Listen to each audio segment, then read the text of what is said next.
ఇవాళ ప్రాజెక్టులు కడతాం, అక్వైరీ చేసుకుంటాం, ప్రభుత్వ కార్యాలయాలు కడతాం, గవర్నమెంట్ అక్వైరీ చేస్తుంది. మన ఫార్మాసిటీ పేరిట 13,000 ఎకరాలను ఎట్లా అక్వైరీ చేసావు? అక్కడ ₹1 2 కోట్ల రూపాయలు విలువ ఉన్నప్పటికి కూడా నువ్వు అక్వైరీ చేసి 10 లక్షల రూపాయలకు అక్వైరీ చేస్తున్నావు. ఏదో ఒక అక్వైరీ చేయాలి కదా.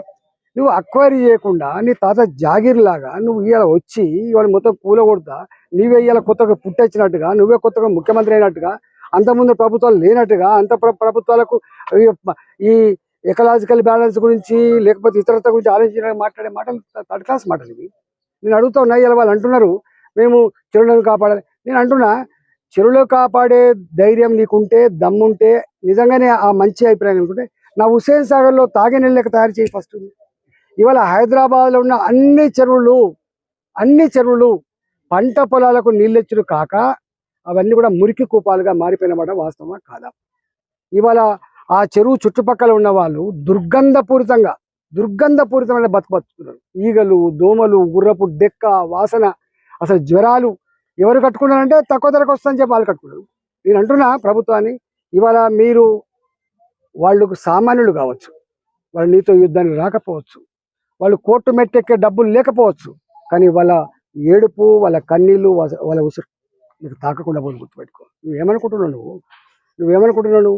ఇలా ఏ ఉపాధి కల్పిస్తా అని చెప్పినవో, పేదలకు అండగా ఉంటా అని చెప్పినవో, పేదల బతుకుల్లో వెలుగు నింపుతా అని చెప్పినవో, నువ్వు అనేక రకాల హామీలు ఇచ్చినవో, ఇలా మహిళలకు 2,500 రూపాయలు ఇస్తా, భూమి లేని వాళ్ళకు 12,000 రూపాయలు ఇస్తా, నేను ఇది ఇస్తా అది ఇస్తా, ప్రగల్భాలు పలికినవు. ఇచ్చుడు పక్కకు పెట్టు, నీ పెన్షన్లు, నీ బియ్యం కార్డులు, నీవన్నీ పక్కకు పెట్టు.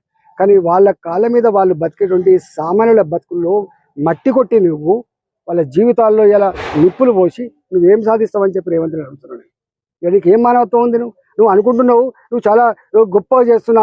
కొద్దిమంది తెలియని వాళ్ళు, సోషల్ మీడియాలో ఉన్నటువంటి వాళ్ళు కావచ్చు, కొద్దిమంది తెలియని వాళ్ళు ఏమనుకుంటారంటే నిజమే చెరువులు అక్రమంగా ఆక్రమించుకున్నారని చెప్పాను. అరే అక్రమంగా ఆక్రమించుకున్నారా, సక్రమంగా ఆక్రమించుకున్నారా బయటపెట్టు. నేను అడుగుతున్న ప్రభుత్వం దమ్ముంటే ఈ హైదరాబాద్లో ఎన్ని చెరువులు ఉన్నాయి, ఇన్ని చెరువులు ఎన్ని మాయమైనవి, ఈ మాయానికి కారకులు ఎవరు?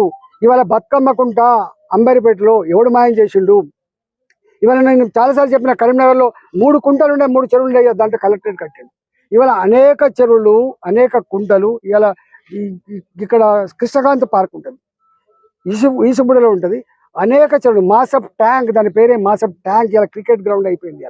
ఇవాళ నీవు కొన్ని వందల చెరువులు డిస్మాంటిల్ చేసి పార్కులు పెట్టి దాంట్లో ఇవాళ హుస్సేన్ సాగర్లో ప్రసాద్ సినీ మ్యాక్స్ ఎక్కడి నుంచి వచ్చింది? జలవిహార్ ఎక్కడి నుంచి వచ్చింది? అక్కడ ఉన్నటువంటి హాస్పిటల్ ఎక్కడి నుంచి వచ్చినాయి? అక్కడ ఉన్నటువంటి పారడైజ్ బిర్యానీ సెంటర్లు ఎక్కడి నుంచి వచ్చినాయి? అనేక మాల్లు ఉన్నాయి. అలా అవన్నీ కూడా FTAలో ఉన్నాయి. అవన్నీ FTAలో ఉన్నాయి. కానీ నువ్వు వాళ్ళ జోలికి పోయేటువంటి సత్తానికి లేదు. ఇవాళ ఎవరి జోలికి వస్తావు? చిన్నలు నువ్వు అంటున్నావు ఏదో నాగార్జున పడ్డా, నీకేం కక్ష ఉందో నాకు తెలియదు. నిన్న ఒక ఆయన మాట్లాడుతున్నాడు, ఆయన దానికి హైడ్రాక్ ఇన్ఛార్జ్ ఉన్నాడు. శ్రీనివాస్ రెడ్డి షెడ్డును కూలగొట్టిన ఆయన నాయకుడు. నేను అంటున్నా, నాయకుడు నువ్వు ఎట్ట కూలగొట్టినవరే పోటు తెలుస్తుంది.